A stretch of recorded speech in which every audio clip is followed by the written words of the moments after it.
Danas radimo VoIP, ali pored IP telefona povezat ćemo i računare koji su povezani na IP telefone. Znači, radit ćemo ovako nešto.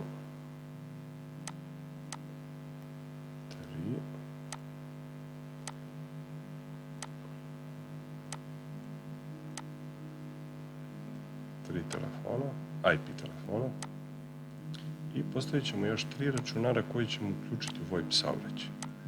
Znači, oni mogu biti uključeni u VoIP saobraćaj ili ne moraju biti uključeni. Znači,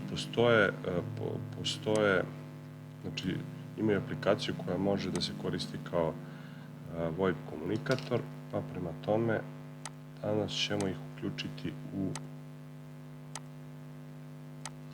komunikaciju. Idemo na Fast Ethernet port, ovdje ide port PC, malo da ispravimo, ok. Ovdje također.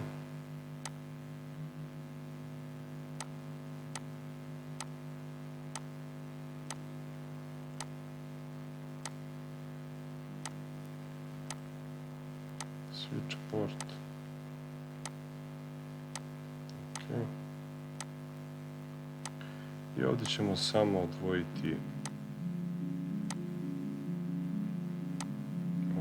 ćemo ovaj port da bude FA 0/24. Povezati jedan računar za switch, drugi računar ćemo iskoristiti da bude za podešavanje rutera. Napravit ćemo dve LAN mreže. Ok, probat ćemo da napravimo ovako nešto. 2 virtualna LAN-a.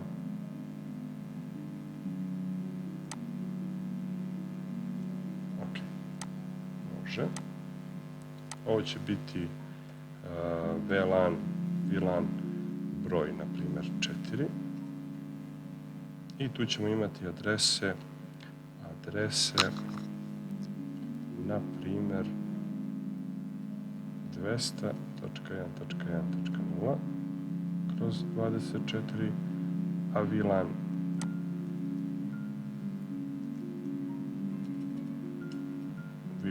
na primjer 9 imat će IP adrese 209.1.1.0/24, na primjer, tako ćemo staviti.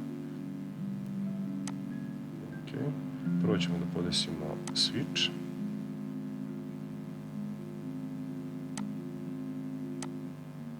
Na switchu treba da dodelimo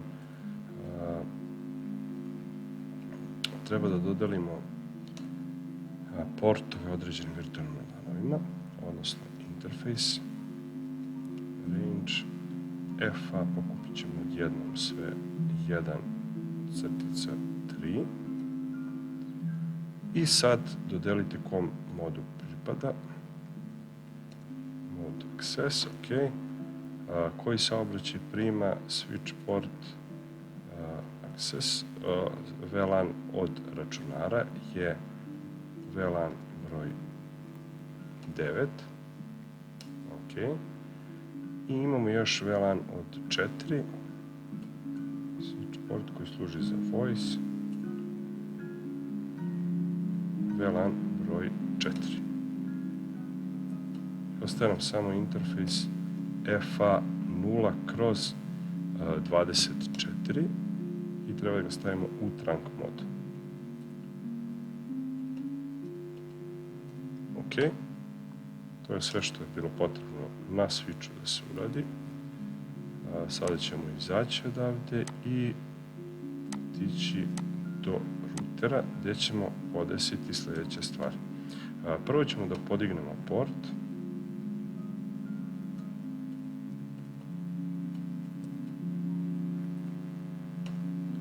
Interface FA 0/0. Pošto imamo VLAN-ove, samo ćemo podići port i napraviti subportove i određene subportove dodeliti određenom virtualnom LAN-u. U ovom slučaju podigli smo port, napravit ćemo interfejs FA 0/0.1. Neka bude za VLAN 4. Moramo da zadamo enkapsulaciju. Broj 4. IP adres 200.1.1. Stavit ćemo posljednju korisnu da bude. Možemo bilo koju, uzeli smo posljednju korisnu. To je to što treba da uradimo. Onda idemo na interfejs FA 0/0.2. Postaviti ga u VLAN 9 i zadati IP adresu, posljednju korisnu, ovdje će ići 209, ista, ok, exit. Dalje šta treba da uradimo je da isključimo ove dve adrese, 200.1.1.254, prvo to da uradimo, 209, ok, i sad ćemo napravimo dva pool. Prvi pool IP DHCP pool, neka se zove za VoIP, pošto ide za telefone, neka se zove VoIP, ok. Network je 200.1.1.0, 255.255.255.0. Default gateway, odnosno default router 200.1.1.254. DNS nema, preskočit ćemo sada. Isto to, samo malo, treba da se vratimo, greška. U VoIP-u treba da uradimo još komandu options 150, odnosno da kažemo ko će dodeljivati IP adrese, odnosno ko će dodeljivati brojeve telefonima. To je 200, gde će se nalaziti centrala, 254, ok, next. Pravimo pool za obične računare, međutim, pošto hoćemo da uključimo i njih u komunikaciju,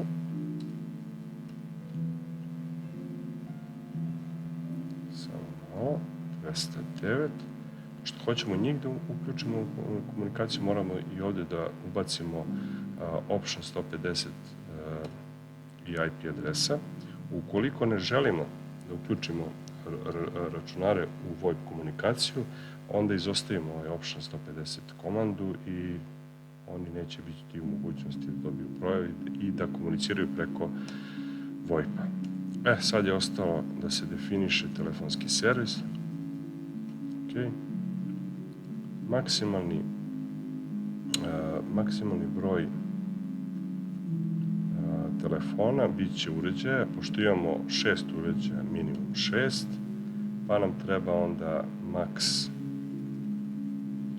DN minimum 6, tako, pa onda imamo IP, source adres, neka bude support 200.1.1.254 od VoIP-a, 255.255.255.0, ok, neka greška, šta se dešava ovo, ok, aha, ok, nismo još bacili port 2000, samo malo,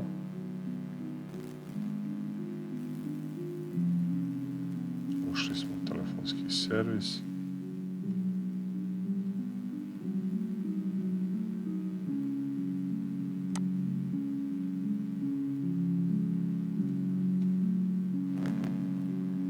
aha, pa ne treba maska,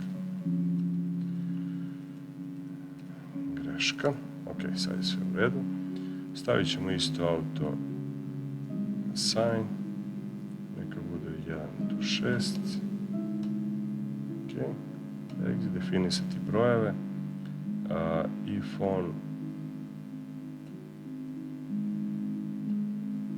DN. Prvi telefon koji se prikači imaće broj, na primjer,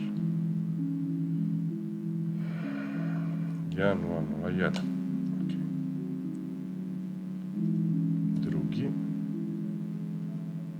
1002. Treći 3. Ajmo sad na 4 da idemo. Četvrti telefon. Ponavljamo komande 5.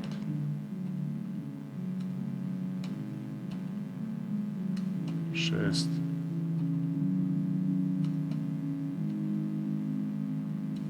7. Ok, to će biti dobro.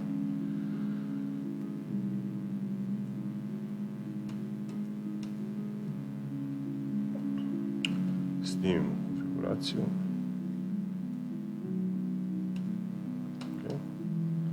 Pogledamo šta smo radili. Show running config. Rezervisali ove dve IP adrese. Napravili DHCP pool za VoIP. To je ok. Ovdje napravili DHCP pool za obične računare.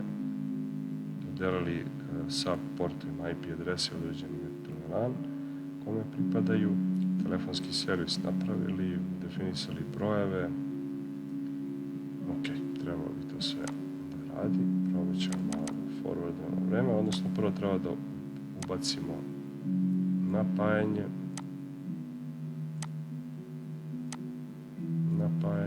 I ovdje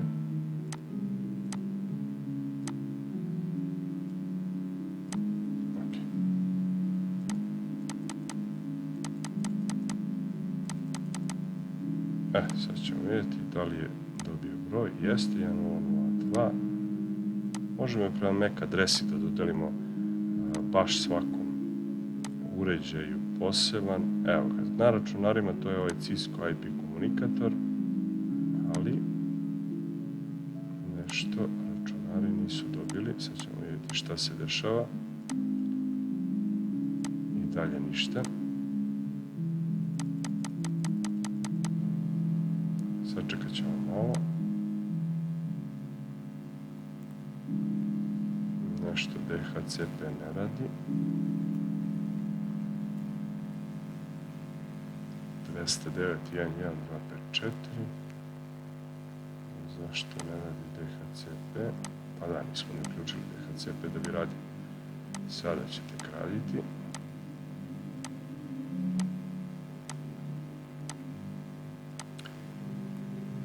I sad kad pogledamo da li je dobio broj, jeste 1.0.4.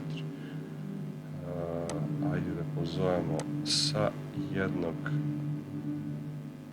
1.0.1.